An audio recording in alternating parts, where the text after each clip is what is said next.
премудрост, простом да го изслушаме светото Евангелие. Мир на сите. И духови Твоему. Ке се чита од Свето Евангелие според Лука. Слава Тебе, Господи, слава Тебе. Рече Господ во парабола. Два човека влегоа во храмот да се помолат, едниот фарисеј, а другиот цареник. Кога застана фарисејот, вака се молеше во себе. Боже, Ти благодарам што не сум како другите луѓе, грабливци, несправедливци, прелюбодејци или како овој цареник. Постам 2 пати во седмицата, давам 10 од се што добивам. А цареникот стоеше оддалеку, не смееше дури не очите да ги подигне кон небото, туку се удираше в гради и велеше: Боже, биди милостив кон мене грешниот. Ви велам дека тој си отиде дома повеќе оправдан отколку оној. Зашто секој што се воздига ќе биде понижен, а кој се понизува ќе биде воздигнат. Слава Тебе, Господи, слава Тебе.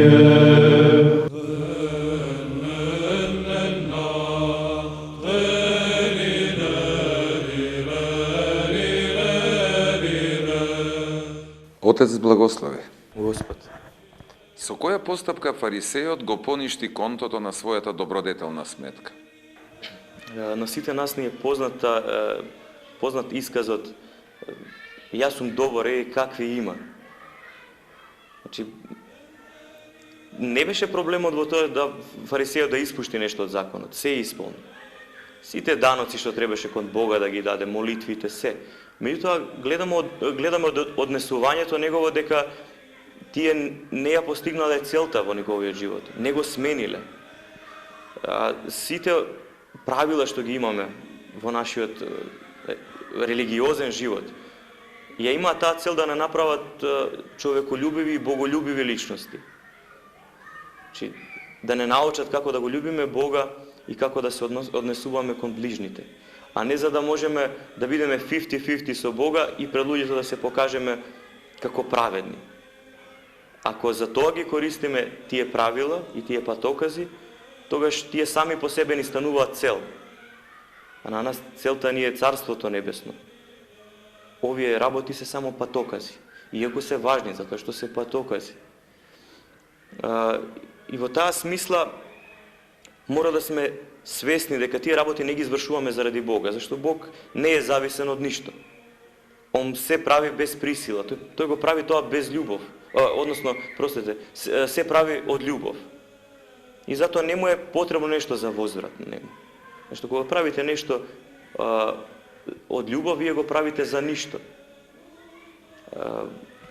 Кај фарисејот гордоста му беше најголемата пречка за да му се прими молитвата и дарот што го принесуваше пред Бога.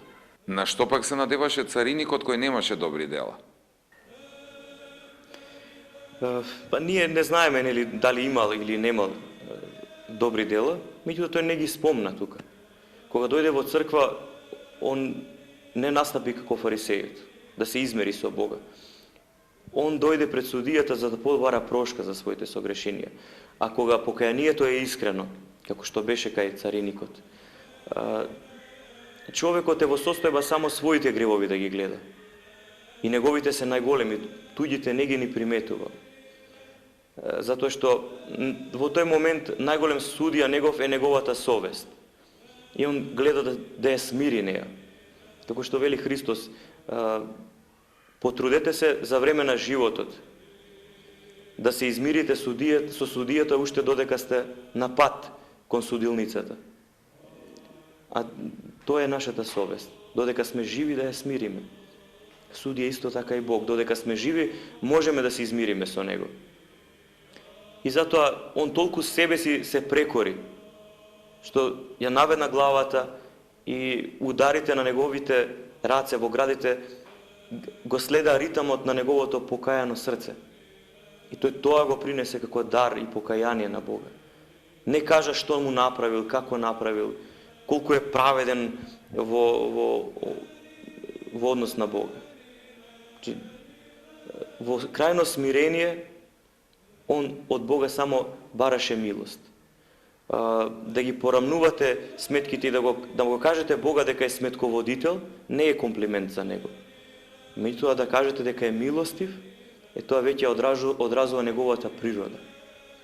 И овој голем грешник само на милоста Божја се надеваше, не на неговите добри дела кои што ги направи. Дали секогаш при исполнување на заповедите Бог е должен да ни исплати за стореното? За да одговориме на ова, треба еден многу важен факт да знаеме. Тоа дека Бог е слободна личност. Значи, функционира по слобода. Не можеме некако да го условиме. Ако сака ќе го направи тоа, ако не, што и да направиме, слободно може да каже дека не сака да го направи. И затоа треба да знаеме дека се што правиме, кога даруваме во црква, кога постиме, кога се молиме, тоа треба да го правиме, односно тоа треба да е одраз на нашата љубов кон Бога и благодарност кон Бога. Да доаѓаат отпосле ова чувство. Не прво тие да се за да добиеме нешто. Значи треба да не ги приметуваме кога ги правиме. Сето тоа да ни е нормално. И многу проблематична духовност е она кое што бара се некои ситници во верата. Што смее, што не смее. Ако ова го направам, ова дали може и обратно. И на тој начин ние секако ќе си најдеме изговор да не го правиме нештото. Ќе кажеме во секоја книга различно наоѓаме нешто и јас заради тоа нема да го правам нештото. Се тоа изговори, односно и оптеретување од друга страна на нашата душа. Никогаш се не можеме да го постигнеме и да го исполниме. Токму поради тоа и Христос на земјата најмногу говореше против фарисеите. Затоа што наместо слобода верата да му даде на човекот, таа го обремени човекот. Сличен е случајот и кај нас сега. Сега дали тие работи некого повеќе ќе го уплашат, па ќе ги извршува со страв, или пак некој ќе каже дека воопшто не му треба такво оптеретување и таков авторитет како што е Бог, затоа што слободата му одземаат. И едното и другото е погрешно. И оние што се плашат од Бога, и оние кои што не ги интересира Бог, затоа што личноста негова им ја одзема слободата. Да се вратиме на темата. Значи, на фарисејот контактот со Бога му се разруши кога тој се погордеа, кога се израмни со Бога и кога ближниот свој, кога што требаше да го љуби, он го осуди.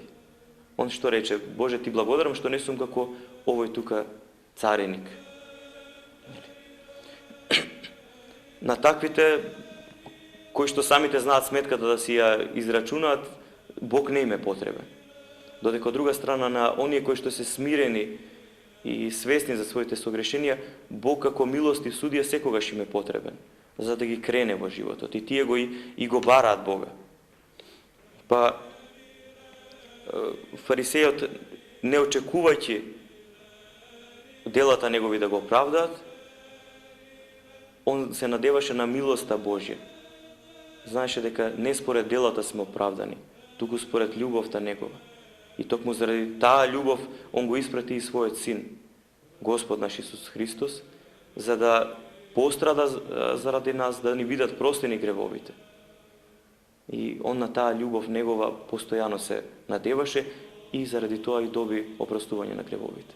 Знаеше дека не е од човекот спасението, туку е од Бога.